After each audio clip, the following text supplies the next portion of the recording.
Накануне решительного дня Мария Гавриловна не спала всю ночь.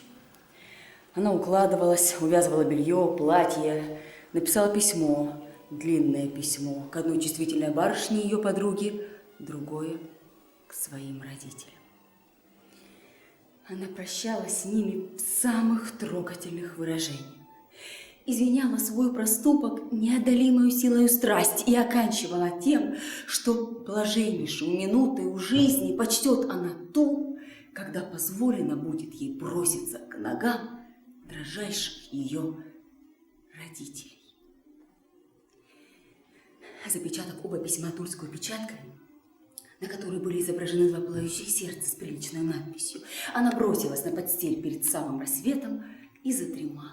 Но и тут ужасные мечтания поминутно ее пробуждали. То казалось ей, что в самую минуту, как она садилась в сани, чтобы ехать венчаться, отец ее останавливал ее и с мучительной быстротой тащил ее по снегу и бросал в темное бездонное подземелье. И она летела стремглав с неизъяснимым замиранием сердца.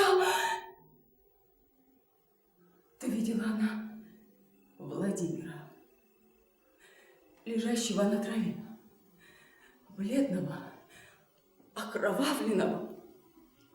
Он, умирая, молил ее пронзительным голосом поспешить с ним обвенчаться. Другие безобразные, бессмысленные видения неслись перед ней одно за другим. Наконец она встала, бледнее обыкновенного и с непритворной головной болью.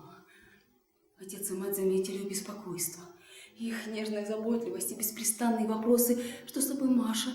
Не больна ли ты, Маша? Раздирали ее сердце. Она старалась их успокоить, казаться веселою, и не могла. Наступил вечер.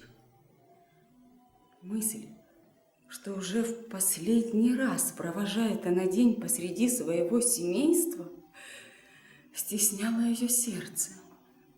Она была чуть жива. Она втайне прощалась со всеми особами, со всеми предметами ее окружавшими. Подали ужинать. Сердце у семя забилось. Дрожащим голосом объявила она, что ужинать ей не хочется, и стала прощаться с отцом, с матерью. Они ее поцеловали и по обыкновению благословили. Она чуть не заплакала. Придя в свою комнату, она кинулась в кресло и залилась слезами.